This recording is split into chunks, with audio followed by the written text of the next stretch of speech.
Hello there. Welcome back to the Beskar Bucket. I am the host, John. This is part 2 of my conversation with Ken from the Forces Behind Star Wars podcast. So in this episode, we mainly talk about the 501st and the Mandalorian Mercs and all the different costuming groups. So hopefully you enjoy this episode, and we'll see you next time. Actually, speaking of choices and stuff, are you okay talking about the choice that you made that recently got you approved into one of these Star Wars costume clubs? Yeah, absolutely. So I want to say publicly, congratulations for getting your Kylo Ren costume approved. You got to be super happy about that. Thank you. I am actually. I've been talking with a couple of people that I know outside of the Star Wars community. I know, shocker.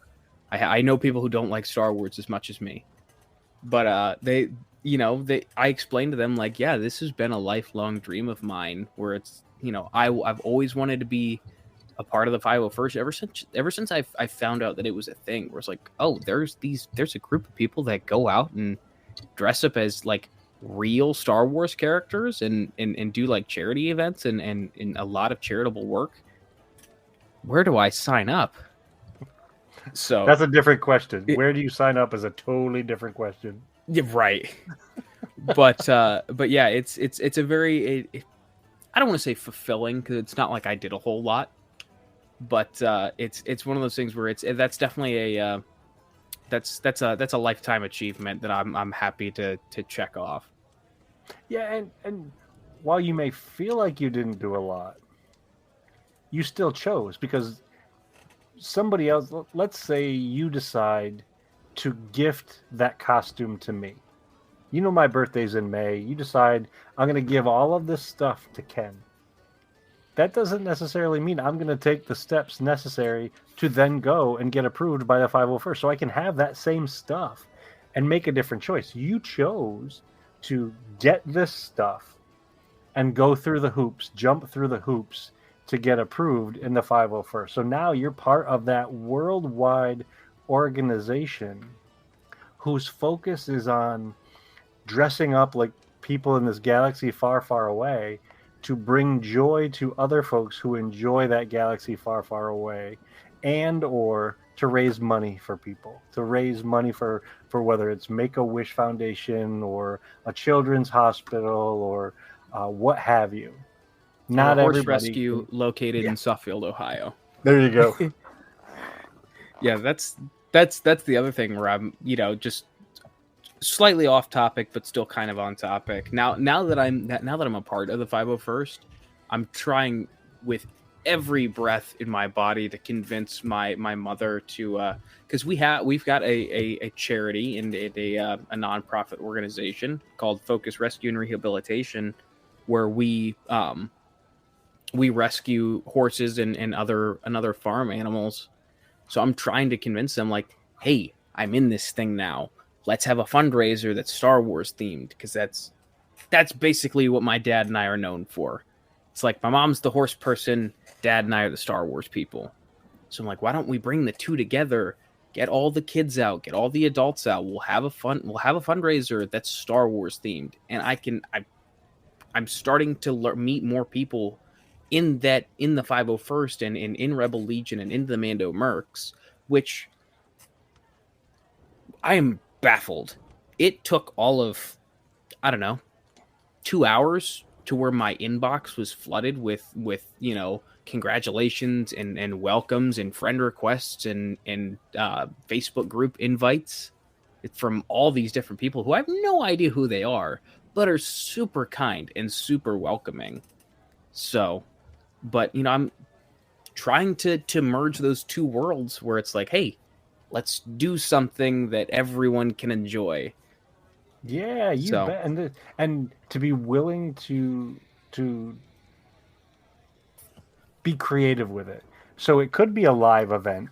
It could be costume characters with the animals and visitors and so on, and or who's to say that you don't put together an 18-month calendar where you've got photographs of different Star Wars characters with different animals that have been rescued. So you could be Mr. June with Frito the filly from from Pennsylvania. I thought you were going to say Philadelphia. That would have been perfect. I was thinking about him. I didn't know if I should do Philly from Philly, but in hindsight, I probably should have. But yes, because I know that I've seen some I don't know if it was Australia where they did, it was a pet rescue or pet adoption rather. So it was, Star Wars characters holding bunnies and weasels and kittens and puppies, and come on, puppies and Star Wars costumes. Shoot, that's 3/4 of the world enjoy those things right there. Yeah, right. And if you don't like puppies and Star Wars characters, we may not be friends. Yeah, those are two must-haves right there. But yeah, it's very nice to finally be officially a part of a group that I know I can gel with and can interact with. Because I've said it 1,000 times to you guys. Where I'm from, I don't know a lot of Star Wars people, but now that I'm a part of the 501st, and I have these avenues like our because Ohio is broken up. Ohio is one garrison, but it's broken up into 3 squads. So you've got, or no, it's 3 or 4. I think it's 4. But my region of Ohio is the Burning River squad, and immediately as soon as our CO had posted like, hey, welcome in DS 62399, the SL, the squad lead, reached out to me and he was like, hey, welcome. I'm gonna add you to a couple groups. That way you're a part of this very specific sect of people, that are all relatively within an hour close by. If you need anything or if you got any questions, please don't hesitate to reach out. And come to find out that he's 15 minutes down the road from me. Oh, and I would never have known that unless, if it wasn't for, being in this group with so many special people. You may have watched a movie with him already and not even known it. Right. Yeah. And why is it called Burning River? Just is it because the river actually got set on fire a few years ago? No, it's the river that comes out of Vader's castle. Oh, so the Mustafar lava flow? Yeah. Okay. Yeah, like our sigil, if you will, is actually it's Vader's castle, and then the river flows down into the Burning River Squad logo. Okay. Quite an ingenious design, if you ask me. Nice. But yeah, it's nice to finally say that I'm an official 501st member. So now we just need to find an event that works for everyone that we've known. Me, you, Mike, Marty, Dan, everyone that we can all troop an event together. One of the things I've joked around with some people, and most of the times that I bring it up, they just like pat me on the head and say, yeah, Ken, that's funny. Like, I would love to get together with a handful of folks and put our costumes on, just to put our costumes on, like not go to a convention, like go bowling or to go to a local ice cream stand or whatever, and just see how people respond, just to see how people react. Could you? So I can guarantee you it's going to be a mix of what the hell is going on, and that's really cool. Yeah, and I'm not sure which is it, 70-30, 30-70, like which is it? I don't know if it'll be 50-50. No, it can't be 50-50. Because so I put a lot of time in, as basic as my costume is, and I'll say right now that my costume is not at the level that I want it to be. However, I've learned a lot along the way, and so my next costume will be even better. With that said, I still put it on from time to time just because, and thankfully, Heather is kind enough to go along with it. So I've worn it to a local GameStop.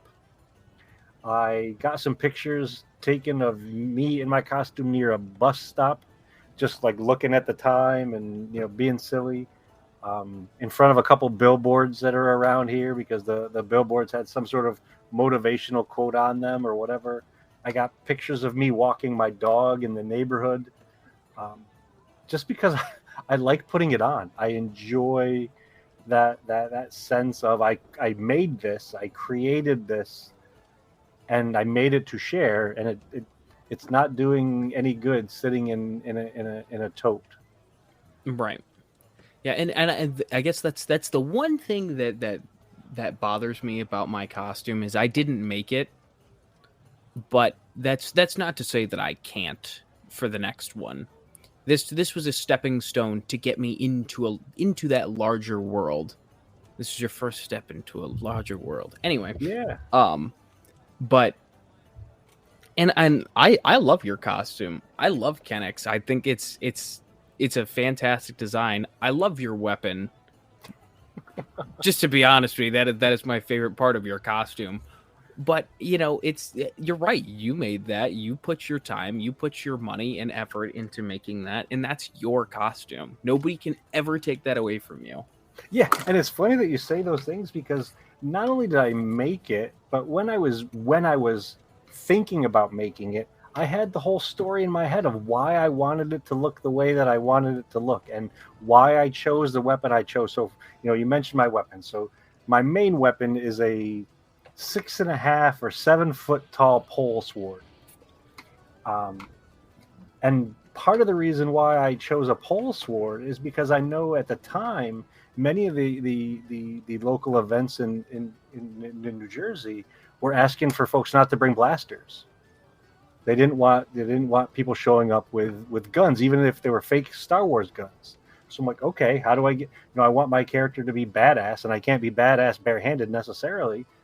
So I'll make a big pole sword, and I chose the bear armor, the Beskar armor, not because I even knew necessarily what Beskar was, but I saw Jango Fett's costume, and it was mostly shiny silver. And then when I saw Captain Phasma and the reflective quality of that costume, like that's what I want. I want to have that impressive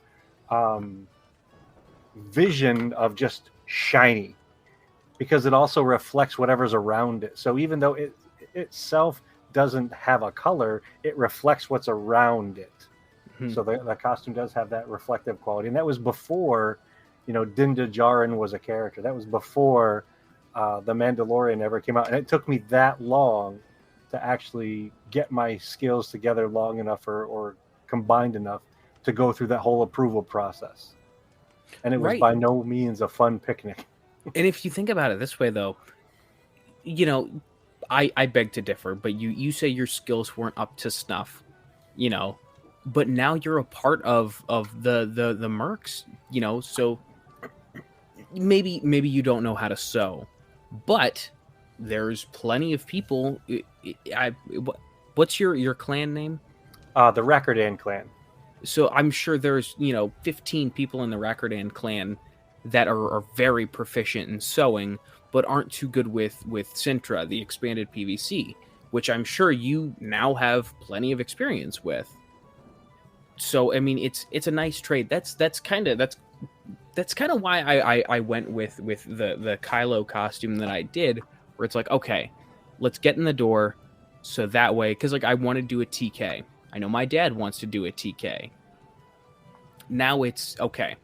I need to find the people who know what they're doing and that can help me along the way to get this costume out there, so I can also have a secondary or a third or a fourth or even a fifth costume. Yeah, and now that you're approved, when you do interact with those other folks from the group, you have a little bit more clout behind you. So the way I did it, the way I got involved is I started off just being a supporter of the Mandalorian Mercs.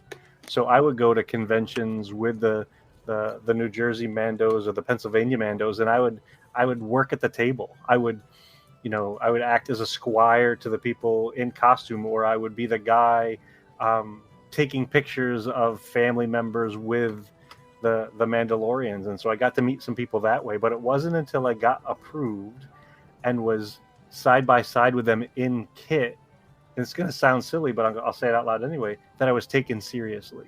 Mm-hmm. You know, No, and now that I've crossed that threshold, you know, now I've got a small leadership position in the New Jersey group, and so it is fun, and I think you get out of it what you put into it. So, and you seem like the person who's going to put into it a whole bunch, and so I know you're going to get a whole bunch back. Yeah, and it's funny you say that, because I was, again, the Burning Squad, the Burning Squad leader. I was just chatting with him because he was asking me, he's like, hey, you know, when can you make it out to your first troop? Like, we've got one this Saturday. Like, if you're available.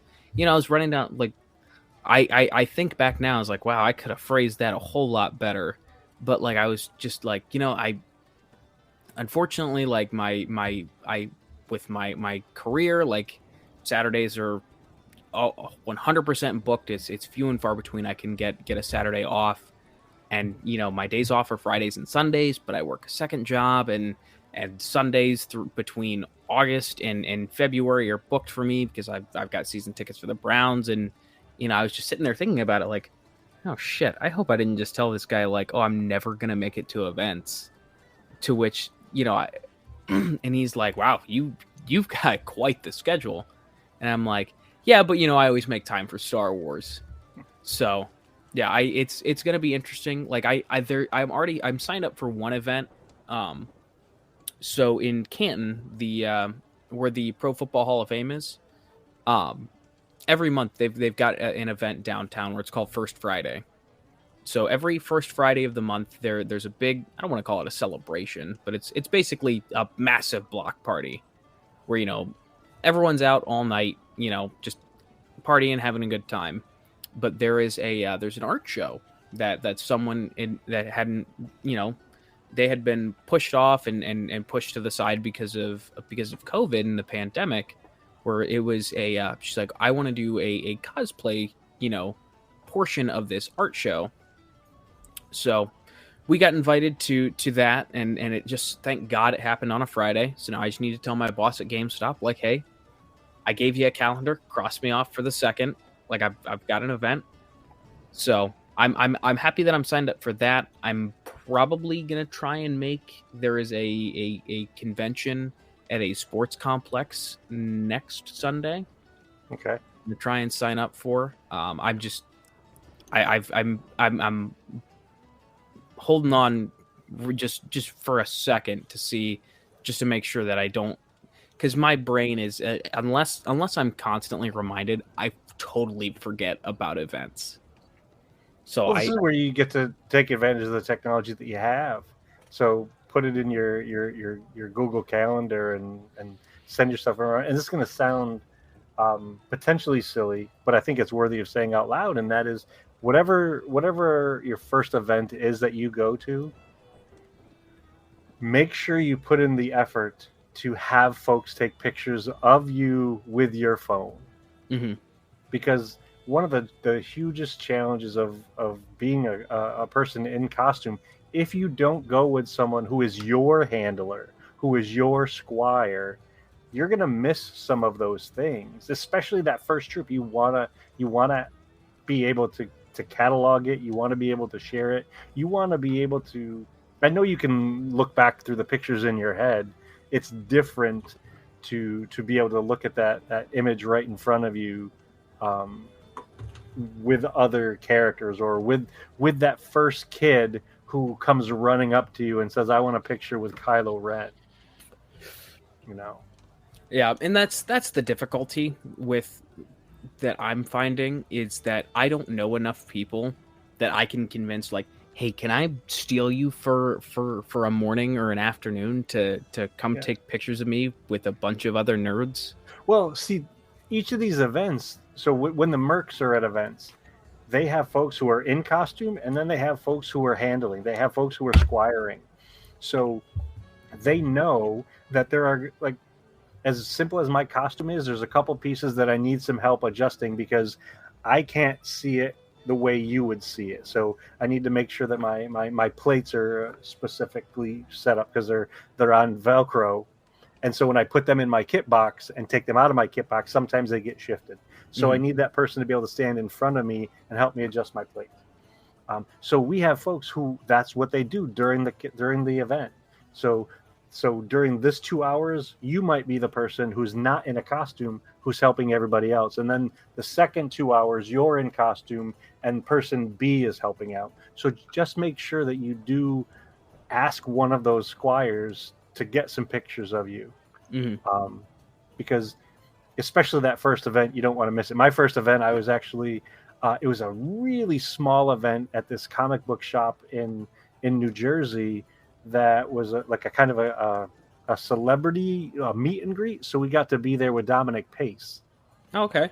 So that was my very first troop, and it was only 2 Mandos and a handful of 501st guys. It was right before it might have even been after COVID happened. But yeah, it was tiny. And it's still one of those things, as silly as it may sound, that you want to memorialize with a handful of photographs. You want it with and to get that person to help you out. And most of the folks who are involved in the 501st or the Mercs or the Rebel Legion or the Saber Guild or the Dark Spire or the Dark Empire, they understand. They'll be willing to help out. Right. Yeah, my biggest fear, and this is gonna sound dumb, but I've got crippling social anxiety. Like I'm not sure if you remember, but like when we went out to the Cliffs of Kanoi to do the Han Solo Chronicles, I was very quiet except for with Mike until I started to warm up to you and Marcus and Quinn and Marty and everyone there. So, well, but I hear what you're saying. And one thing that may offer you up some strength is the minute you put on that costume, you're not John. No one knows you as John. No one even knows if you're John or Jane. In this moment, for that person, whether it's the 65-year-old grandpa or the 6-year-old, kindergartner, you're Kylo Ren, and they want to get a picture with you. They want to say hi to you. Right. So you get to perform as that other person for a moment. Yeah, that's the other thing is I know all of 2 poses that are good for Kylo that I need to figure out more, and that's the one thing that's the other thing that I'm concerned with myself of, where it's okay, how am I going to present myself as this character? What are the 2 poses? It's the blocking the blaster bolt and the side stance. Yeah. So the one that I was thinking just for like personal pictures is there was a promo piece from The Force Awakens that where he's down and he's holding his lightsaber out and he's got one hand down in front of him and he's crouched down. Yep. Not exactly great to do at like conventions, but Well, it might if you're doing it if you got little kids next to you, it puts you at their height. True. That's true. And so a couple things that I've done with my costume. So, I'm a merc and I carry around a pole sword. At a couple events, I actually brought with me, those little collapsible lightsabers? I would have one of those in my back pocket collapsed, and I would flick it out and give one to the kid to do a battle pose with. Or sometimes, especially if it's a family and there's kids of different ages, I'll say, hey, I'll pick one of the one random member of the family. Say, excuse me, can you do me a favor? And they'll be like, can you hold this for me? And I'd give them my pole sword. Can you hold this for me? I'm a little bit tired. And I'd let them hold the pole sword while this group is around me. So to think through some of those things, and you'll grow into that costume. You'll learn how it feels to have it on, because it's one thing to wear it in pictures. It's another thing to wear it for 2 or 3 hours at a time. Right. You'll understand how it fits you and how it maneuvers with you, and you'll find your place. You'll find your power poses, your go-tos, and so on. Yeah, and I know it's something that I'm going to learn and kind of, like you said, grow into over time. It's getting over that initial hump of anxiety that I need to just do it and get over it. Yeah, and every costumed character, every person who's built a costume, wears a costume, especially at these events, whether you're the random fan who's just wearing the mask over your face, or you're the person who's invested the time in hunting down the appropriate screw for your kit, experiences that. I'm wearing this thing. How do I present this thing? Mm-hmm. And it'll just take time. Yeah, and I remember with Mando, like it took me a while to grow into the stance and the presence of that character, where now I've got an arsenal of different poses and how I interact with, interacting with people is pretty easy as Mando. You don't say a whole lot, you just kind of nod.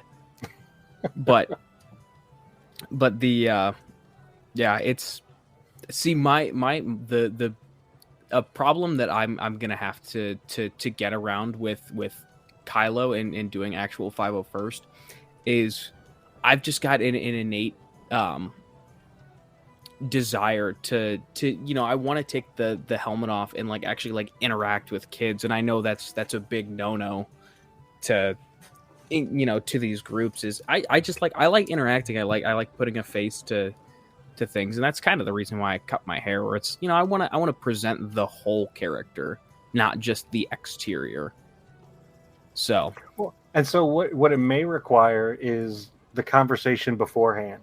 Mm-hmm. So talk with the main organizer of that particular event, and I don't mean the whole event. I mean just the 501st folks that are going to be there, mm-hmm. and ask them what their rules are, their situations, because there are some Mandalorians who won't take their helmet off in front of a fan, and then there are other folks who will very easily, very quickly take it on and put it off, or put it on and take it off. In fact, there was a one time where a family came up to get a picture, and this little kid freaked out. And so I lifted my helmet. I'm a real boy. So I had to show them that I was a person underneath, and they calmed down a little bit, and I put my helmet back on. And most of the events that you go to are non-Lucasfilm events. So if you want to take your helmet off, take your helmet off. Right. If you want to interact with Betty Sue or Billy Bob or what, do it. What's the worst that they're gonna say? Someone like, hey, you still have another hour of your shift. Can you keep your helmet? Okay. Right. But, yeah, I'm excited. I've heard a lot of negative things where it's in the back of my mind, but knowing you and knowing Mike, Marty, and everyone else that I've spoken to, I'm just excited. I'm pumped to actually go troop events and just be a character for hours on end. And there will be those moments that knock your socks off. The last event that we had, I mean, I remember, I think I told you and Mike about it, how this little guy called from 15 feet away, hey Mando, and then got some pictures, and then came back later with that flat fronted Din Djarin mask that he purchased somewhere out on the floor, had his mom buy, and wanted to come back and get a picture. Those kind of things, that's why you do it, to give that joy, to make that connection, to see that excitement. And there'll be also moments that you won't expect. So there's been a number of times where I've been in costume, and you see the parents wanting to get the kid in the picture, and you can tell they also want to get in the picture. Mm-hmm. And the minute you say, hey, wait a minute, Bill, you got a second, Bill, can you take a picture of the whole family for us? And really, I can get in the picture too? So the adults get as equally excited in some cases as the kids do. Yeah. And those are the ones you can't necessarily plan. And when they happen, you're like, yeah, that's cool. Yeah, I still remember there was one picture from Steel City Con that Mike got. There was a real like skittish kid that he was wearing a little Grogu hat, and he hands behind his back, just like didn't want to say anything. And I was talking with the parents for with conventions, and especially God how we were moving at Steel City Con. We were just churning and burning pictures. Like it was nice to have just a little like step back, take a breath in reality moment where I just knelt down and talked to the kid, gave him a fist bump, and got a quick picture.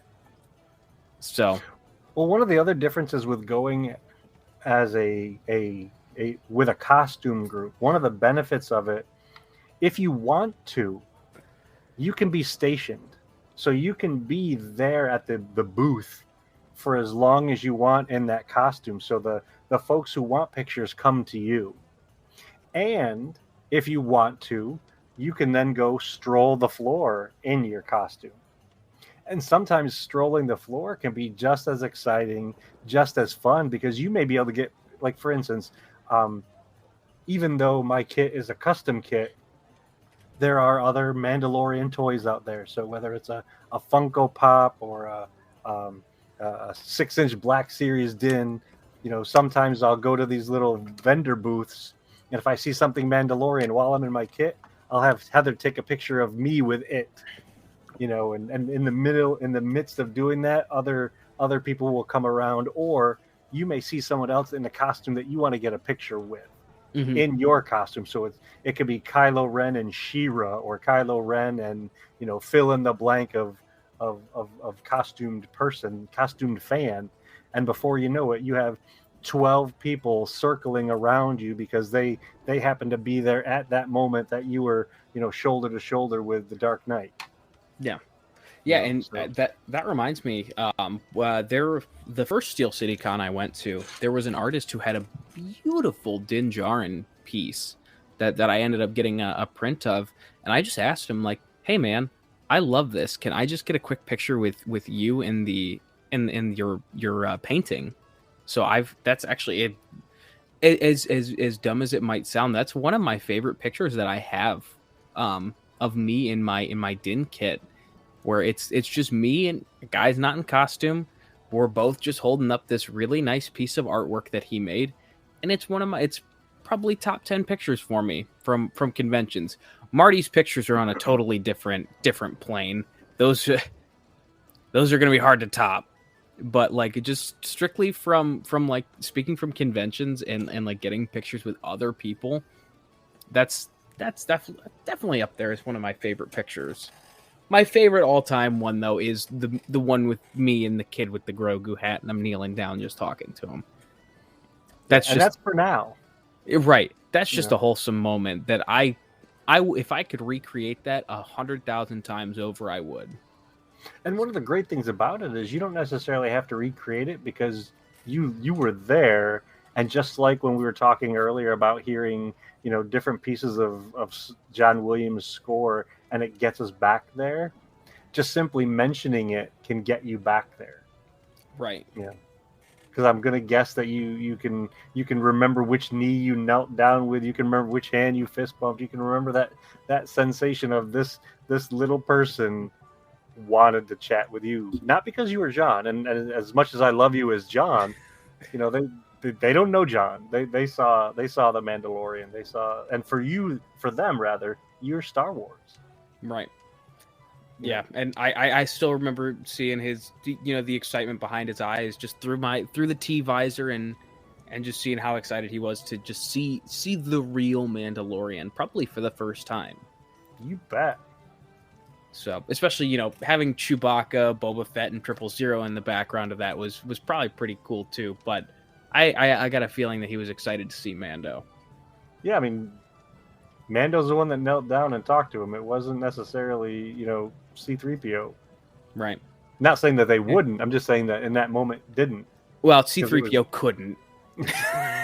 Kid didn't know that. And that is one thing that I think is special about some Star Wars costumers. Some Star Wars yes, yes, we enjoy the creativity part of it. We enjoy the challenge of making this thing, and and there's that joy of sharing it. And yes, do I get personal satisfaction and enjoy it? Absolutely. And I also know that for that moment, whether it's 30 seconds or 5 minutes, because I've had kids talk my ear off for 5 minutes about how they saw this show and they want to know where my spaceship is and they want to know if I left Grogu wherever. Doesn't matter how long the moment is for them. There's the joy of seeing a Star Wars, seeing that character, and having that one-on-one with them. Yeah, it's cool. Yeah, and like you said, look, I'm an attention whore to begin with. But like you said, being able to share that with Mike says it all the time. The much less fortunate, the people who don't see Star Wars every day like we do. For some people where it's like this is the only time they're ever gonna see, a stormtrooper or Kylo Ren or Kennex in person. Yep.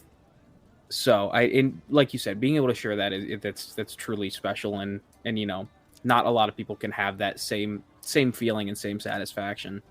Yeah, and what's interesting about some of us who dress up in costume, not all the fans realize that we're willing to pose with them for nothing.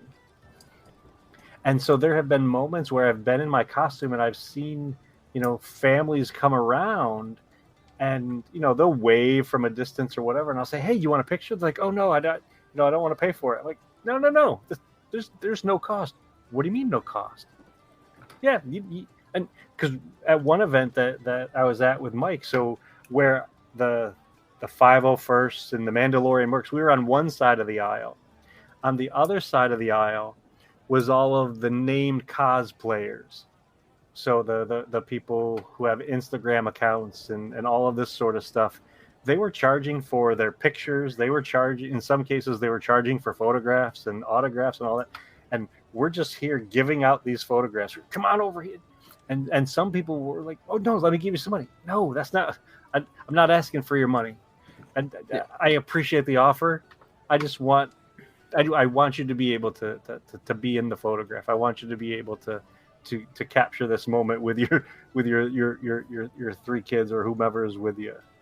Yeah, and I mean to take it one step further, it's we're doing this for totally free to them, but in reality, like we're paying to give other people these experiences. Like we're doing this out of our own pocket. It's not like we're getting paid to make appearances or to show up in costume. A lot of the times, in almost every single case, we pay a lot of money for these costumes because we want to share that with other people. We want other people to see us and have that experience. Yeah, and that's why I was saying that I want to get a handful of people to go to the ice cream stand, just because. And I'm not saying go there for 6 hours. An hour. We'll go. Heck, we'll even buy a sundae that we can eat after. We'll do our pictures. We'll buy a sundae. We'll eat our sundae and we'll go away. Because there's something I think is both funny and magical about seeing people in costume where they don't belong. Like, wait, you come around the corner of this ice cream stand, or you come around the corner of this, in the mall, and there's, wait a minute, that's Kylo Ren, and wait a minute, is that a robot? And who the hell is this guy with a sword? So I think that's just it's fun. I think and it's fun and silly. So yeah, and at the end of the day, that's all it's about. That's why we do it. It's because it's fun. So we can poke as much fun at ourselves as we want. We're spending thousands of dollars on costumes for fictional characters, but we enjoy it. It's what we love to do. Yeah, and I don't think I will ever get to the place where I build something that's so fancy that I won't want somebody to touch it. And I'm not saying it's a bad thing for folks to create something like that. However, if you're creating something like that and you're bringing it to a place where folks' natural reaction is to touch it, I think you may be slightly confused. You're like, there are places for that, whether it's an art display or what have you. But if you're going to one of these events and you're lying all of these stuff out at kids' height, and it looks like a toy, kids are going to think it's a toy. So don't get all tripped up if somebody picks up this blaster that you spent $500 scouring the internets for the right screws for. Yeah. And don't get mad at the kid who can't read your sign because they happen to be 6. Yeah. And like the way I look at it is, if I had to put a dollar amount on my Mandalorian, I probably spent $2,000 putting that costume together totally. Whether that be, trial and error, this paint didn't work, or I had to reprint a couple pieces because I had like 90% failures on some of my 3D prints, or even like the flight suit cost me $200. The bandolier cost me $250. At the end of the day, it's all replaceable. There's nothing on that suit where it's like, oh my god, if someone bumps into me and this breaks, I'm screwed. There's no way I can replace this. If it's that irreplaceable, you shouldn't wear it out to begin with. Yeah, like if it's a screen used prop from A New Hope, that might not be the thing that you bring to a convention and put on the table. Right. That might be something you leave back, behind the thing from a distance, and in a box, or like a glass cube or whatever, plexiglass thing. But don't put it out there, at child height, along with all these other things that they can touch, and then be upset if somebody touches it. I've seen that happen, and I just scratch my head and go, I think you're really mixed up. Yeah, you're misreading the situation here, there, buddy. Yeah, there's a time and a place for those things, and this may not be that time or that place. Yeah. At the end of the day, I want as much interaction as possible, and if that means someone's accidentally bumping into me and I fall and crack my helmet, oh well, I'll fix it or replace it. I broke one of my wrist rockets at an event. So my wrist rocket that's on my gauntlet, it's just 3D printed and painted. Mm-hmm. And I was walking through a crowd, and I had my hand out so that I could keep I kept close enough to the group, but not to the point where we were bumping into each other. And so I had my hand out, and that person turned, and when they turned, their backpack got caught on my wrist rocket, and it snapped the end right off. Okay. So I took the wrist rocket off, put it in my box, and now I got the gauntlet. Okay. And then when I got home, I glued it. Okay. I didn't get all mad at that person, or, mad at the crowd because they made that guy. It happens. Yeah, that happened to me at Steel City Con twice, actually, where I was leaning up against a wall and someone had bumped into me, and my hip cracked the tip off my blaster. It's a PLA printed prop. All it took, I had to go back to my room, super glue the tip back on, and it was good to go for the next day. Or like I don't know, I actually don't know what happened. My left gauntlet with the flamethrower, the underside got chipped. I think I walked into a wall or something, or someone had bumped into me. Then I had a good, probably $50 size chip taken out of the paint, because it's all just Bondo and spray paint. So, oh well, it's on the underside. I can just keep my arm close to my side so nobody sees it. Yeah. So, and lo and behold, I ended up redoing the whole armor after that time. I wore it anyway. So, yeah, and I can't imagine that any person that was there came up to you and said, wait a minute. So if I'm going to get a picture with you, I need you to turn sideways and cover that. Yeah, no, and that Mike and I have had this conversation dozens of times where we are so meticulous about our own costumes because we know them and because we made them. But it's just like the picture he posted on Facebook. the average person can't tell the difference between your Ruby's kit and your Centurion kit. Yes. So all they see is a Stormtrooper, or all they see is a Mandalorian. Yep. They don't care if you've got the wrong Chicago screw in 2 millimeters to the left of where it should be. They don't care. They just want to see the Star Wars. Right. Even if they call you the wrong thing. Yeah, even if Darth Revan gets called Kylo Ren. Or a TIE pilot. Darth Vader. Or me Mando. I mean, I can't even count the number of times where I'll be, with a group of other Mandalorians, and they'll call me Mando. Like, what about these three? No, you're Mando. Because they make that connection with the shiny Beskar. You're Mando. Even though my helmet doesn't look like his, my armor doesn't look like his, I'm Mando to them. You and I need to get side by side at some sort of convention, just so we can be like, all right, I'm the Mandalorian, this is Kennex. Yes. Because I think your armor it's more of like a shinier silver, where Din's is more of a gunmetal. Yeah, and with his, it was deliberately weathered, so when you look at the ridges on it and so on, you can see a different color, and it's beautiful when you're up close to it that way. Oh yeah. And mine is literally just one color or non-color. It's just reflective aluminum looking. Mm-hmm.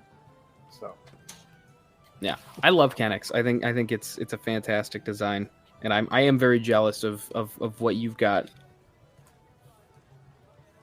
It is fun. It really is. Who'd have thunk? Yeah. Let's take a minute to appreciate that we're even sitting here having this conversation about things that I'm sure neither of us expected to actually do in our lifetime. Oh, a million times, yes. I mean, so I had joined the Mandalorian Mercs forum, I want to say 2011, and started working on a costume or whatever. And even as a kid, I thought about what it would be like to have a Star Wars costume. And then life happened, and I put it aside, and all of that kind of stuff. And then I chose to follow up and do more, and finally get it finished after lots of headaches and heartaches. And doing that led me to so many other things. Working on that led me to an opportunity to meet Zoe and Mike, which led me to an opportunity to go to Convoy, Pennsylvania, to meet you and Marcus and Quinn. And now here we are, and we've talked for 2.5 hours about this galaxy far, far away that we both enjoy so much. And you've driven how many hours to get to our filming location or our Tuscan Raider build? Too many. Yeah. Well, actually, not enough. Yeah. And I can say I had appreciated a Tuscan Raider from a distance, but had never thought that's the costume I want. Now I have a Tuscan Raider helmet to add to my collection of other helmets that I have. Right. Yeah, I mean I and I know obviously he's not here tonight with us to talk about it, but if it wasn't for Mike, there is no way I would do as many of the things that I'm currently doing. And honestly, I wouldn't be as happy as I am today. I mean, I don't know that for sure, but I can tell you I wouldn't have this much Star Wars in my life if it wasn't for Mike. He's the one that he was the main driving force behind, hey, get a costume, join the 501st, you'll love it. I know who you are, I know the things you enjoy to do. You should do this. And he then obviously linked me with Marty, which led to me getting the Kylo costume. And he led me to you, so now we can have our Wednesday night chats like this.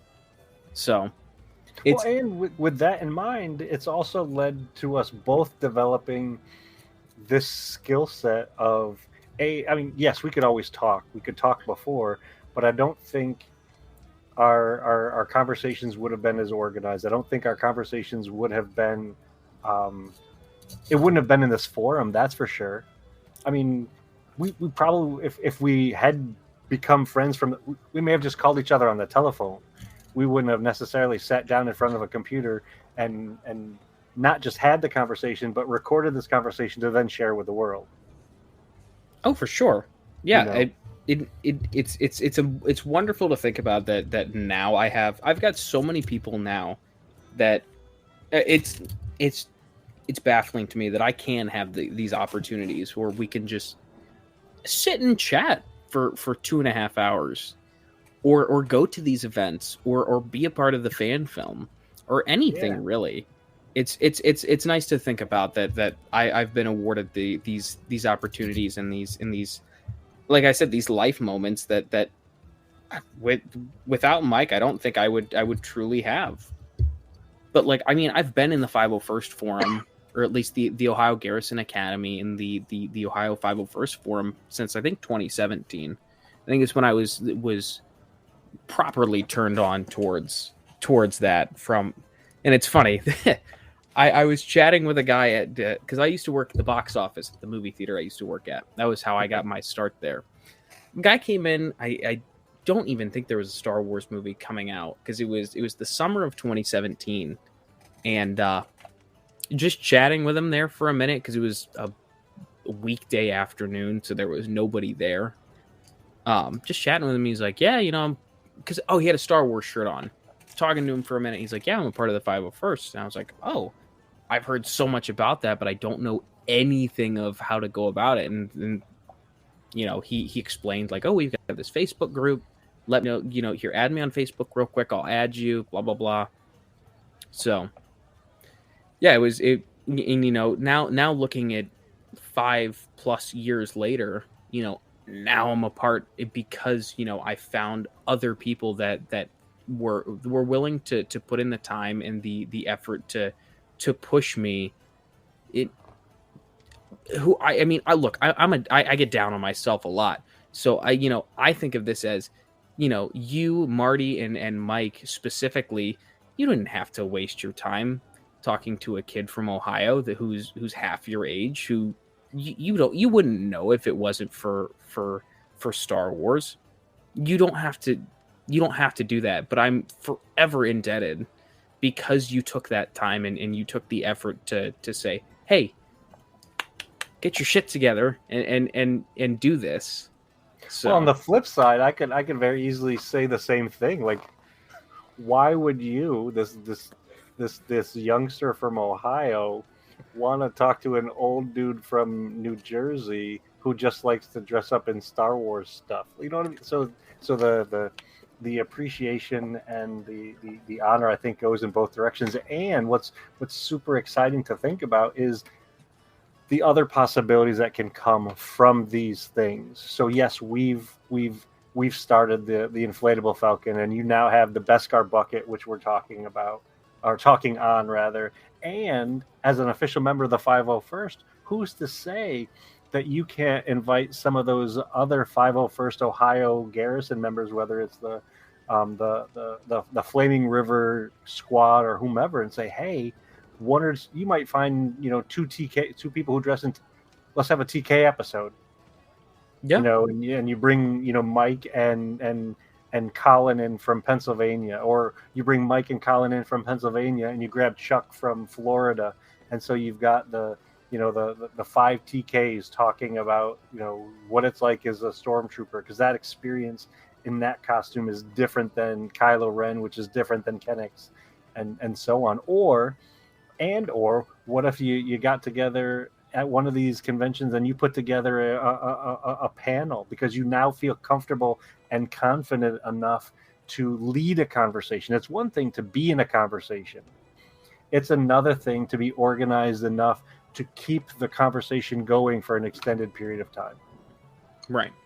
Asking the right questions, or asking different questions, or extending yourself and sharing either your personal stories or your opinions openly and willingly, because everyone has opinions, but not everyone is willing to share them, and not everybody is comfortable or confident enough to enunciate them in a way that is understandable to folks. Right. So sky's the limit at where this could go. And for all we know, Dave Filoni is listening to this saying, you know what, we got to get these guys something. Or the folks from Magic Jump, they're saying, yeah, we should fly the 3 of them out here to California so they can see our warehouse and and be in the inflatable Falcon, wearing their Beskar buckets. Because all of us, Mike has a Mandalorian helmet, you have a Mandalorian helmet, I have a Mandalorian helmet. We could be bouncing around in the inflatable Falcon wearing our Beskar buckets and sharing that in a TikTok video for the world to see. Yeah, and again, I credit this all back to you and Mike for even being a part of it. So, because yes, the sky is the limit, but I wouldn't want to do it with anyone else. Yeah, I feel very, very similar, my friend. I truly do, and I can't say thank you enough or loud enough, because this is super cool. In small words or a few words, it is super cool to think that on a weekly basis, 3 random folks get together and share joy with each other and are willing to put it out for other folks to pick up on and listen to and potentially share that joy as well.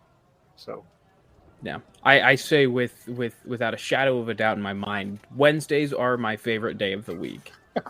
So, because I always look for it, because now that even when the shows are going on, it's like, okay, we've got we can I can watch the show in the morning when I wake up. I'll set my alarm, and then okay, cool, I've got Wednesday night because I can talk about it. So, and even when the shows aren't going on, it's like, okay, cool, all right, gotta make it through the week, gotta make it to Wednesday because I can talk with Mike and Ken about anything and everything, whether that be a recap of this week's latest episode or the toys from the 70s and 80s. Yeah, and I can't plan this. However, I do look forward to the random thing that comes out from one of us. And we know without a shadow of a doubt there is going to be the random nugget that none of us expected. So, when Mike drops, oh yeah, my cousin, Don Johnson. Right. Wait, so I understand that there are lots of people in the world named Don and Johnson, but are you talking about the Don Johnson? Because not everybody can say that they're Don Johnson's cousin, and of course Mike is. Right. Yeah. I mean, that's a whole nother gambit right there. But yeah. Or just Zoe. Zoe was talking to so and so who read or who wrote such and such book, and she's going to be on, that author's going to be on their podcast in 2 weeks or whatever. Man, that's cool. We're closer to Star Wars than I ever thought imaginable. Yeah, or I got complimented by the costume designer from the Ahsoka show and got to see the Sabine armor before anyone else. Yeah, it's that kind of stuff, and it's never said from that perspective of, oh, I'm going to one up you. It's just shared, and we celebrate it probably more than they do, but it's fun. It really is. Yeah, it's truly special. That's all. Really, it's all I can say. Is it's truly special that we get to share these experiences with each other, and because honestly, when we started doing this, I thought it was going to be, okay, we'll chat on Wednesdays and that's that. But it is turned into daily. At least one of us says something in the little Facebook group chat that we've got, and we share a conversation about something other. Like even if it's just me, like, cool, the Karita form is extremely broken. Yep. I don't know. It's one of those things where it. Or did you hear this news? Right. Hey, did you hear that we might be getting a Cal Kestis show? Oh no, yeah. I didn't hear about that. What are the details? And then just go on about that. But I can ramble on about how much I appreciate you guys for hours. But... So what if we did this? What if we figured out a way where you, Mike, Zoe, Marty, Dan, and myself came up with costumes that were cohesive? And I don't mean like we don't need to have all 5 of us or 6 of us be TKs, but something connected either to Andor or the Cal Kestis thing. Because like I said, I know Dave Filoni and Jon Favreau and Kathleen Kennedy are listening to this. what if we put together a squad, a team, and made it out to one of these premieres?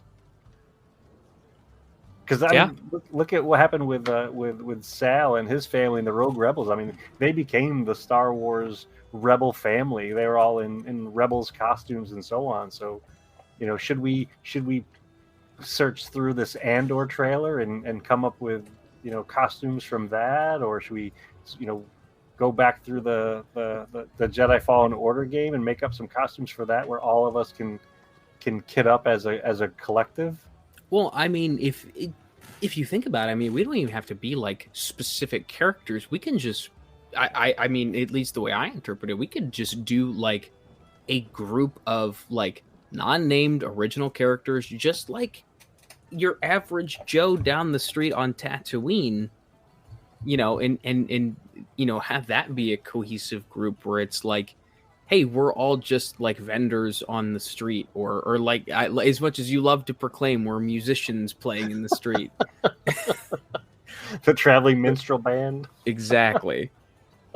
But yeah, I mean, we could do something like that too. Or I mean, it doesn't have to be so far as named characters, but. And now with these shows, there are so many better images of the random citizen.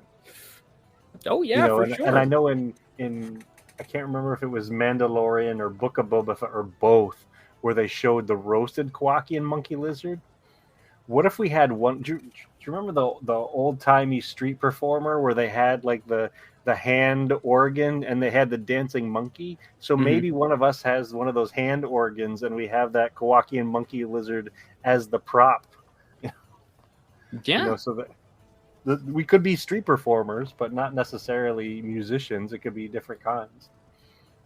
And like all of us making sure that our costumes look like they're from the same street, because I don't think a Coruscant street vendor is going to necessarily look like a Navarro street vendor or a Tatooine street vendor.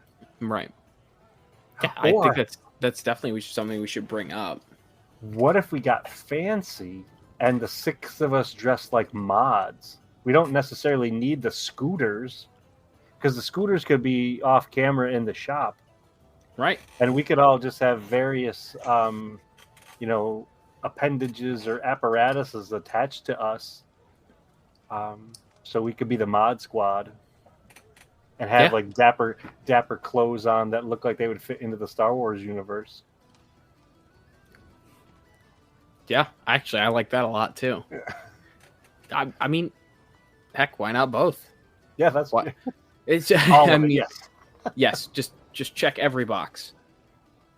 Yeah, I think that's something we should broach the subject with everyone to see if that's something we couldn't throw together.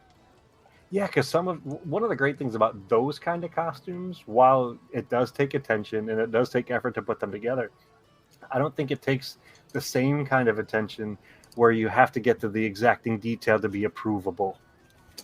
These are the kind of fun costumes that we just wear, together, as one group, because I think Star Wars looks better when you have more of it.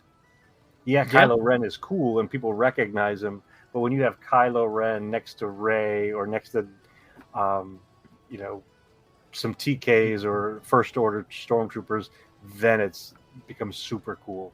Now you stepped into Star Wars.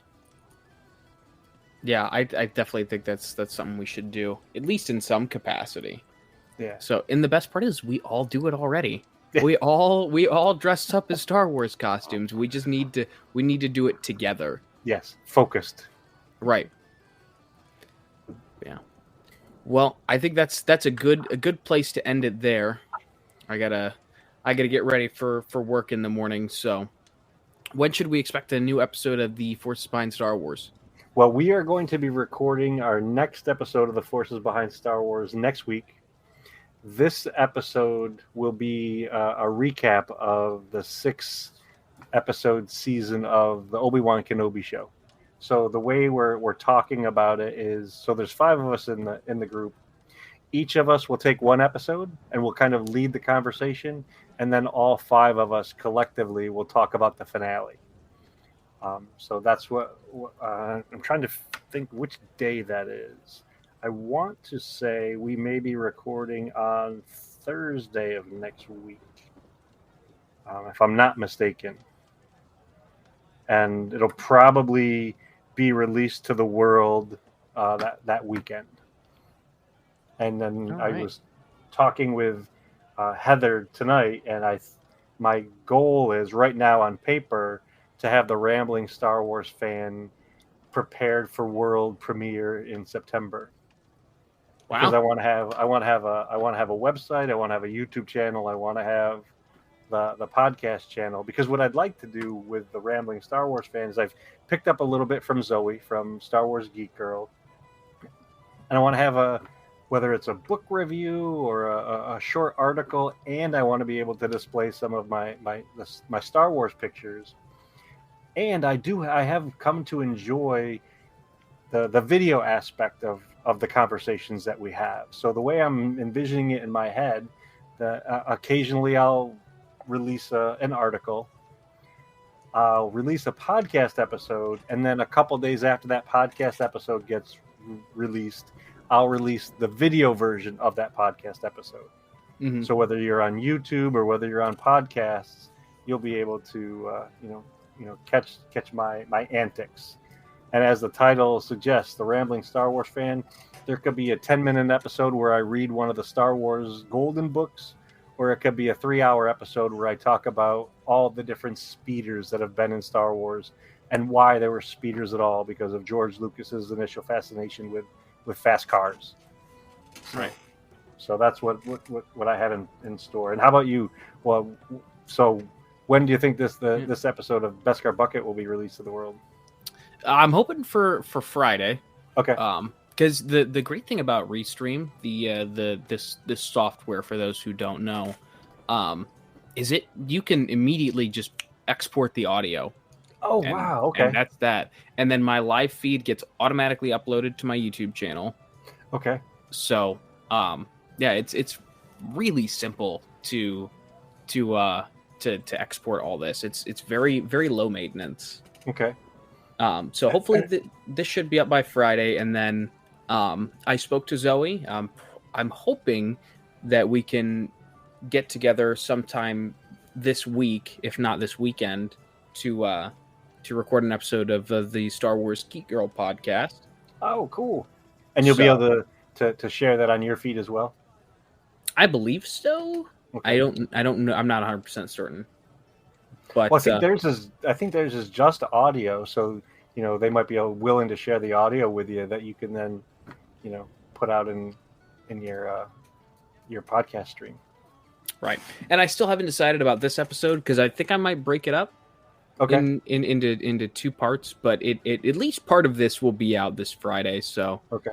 And then I'm still hounding Jess to get because yes, there is a part 2 coming for the first episode. He's rewatching the original trilogy, so I've been hounding him to do that. So I'm just waiting on him to refresh his memory, so to speak. Awesome. But yeah, and I've been in contact with a couple of creators from TikTok too. So for those who are my mutuals on TikTok, you know where to find me. But yeah, I've been talking to a couple people. I gotta get my ass in gear and just start, pumping content back out. So just been in a lull recently. It happens. And I probably should tell you, you had asked when we're going to record our next Forces of Star Wars. We're also going to incorporate the Beskar Bucket bumper into our show. So the way that we have the episode planned is we're going to have just some general Kenobi conversation where we just talk about Kenobi. Yeah, I let that one sit out there for a minute to see if you picked up on it. So we'll have some just basic Kenobi conversation about the actors that have played him, the history of Kenobi, some background of where the show came from, the ideas behind it. Pause for the bumper, and then go into the 6 episodes of the Kenobi show. So I'm so glad that you put together that bumper for us to use, because it'll help make that unifying fandom more of a reality. It's one thing to talk about it. it's another thing to actually, do it. So high five for recording that and sending it to us. Yeah, and hey, you are more than welcome to do the same. I actually I would implore you to, because I want to, I want to get that out there. Hopefully I can talk to Zoe and get one for her as well. And if Mike and Colin start doing the Karita cast again, so that way, the unifying fandom network is unified and it's one cohesive mesh. Yes. So, and it's actually doing stuff and not just talking about doing stuff. So right. Yeah, it's one thing for all of us to understand that, like, oh yeah, we're all under this kind of same umbrella, but we need to make sure everyone else knows that hey, there's other like-minded people. So if you like me and you like Ken, you'll like Mike and you'll like Anthony and Dexter and the whole crew. So absolutely. And so thanks for an awesome conversation as usual, John. I really appreciate it. Yeah, absolutely. I'm looking forward to next Wednesday now. So we can reset that timer. So yes, sir. But we'll see if we can. I mean, right now we're getting close to that 3-hour mark. We know when we talk with Mike, it's usually closer to that 4-hour mark. So. Right. Yeah. This is an early night for us. Yeah. So exactly. But well, thank you, Ken. I appreciate you stopping by, and I'm glad we were able to chat for a bit. And thanks for everyone for hanging out and listening. And we'll see you on the next one. See you later. Have a great one. All right.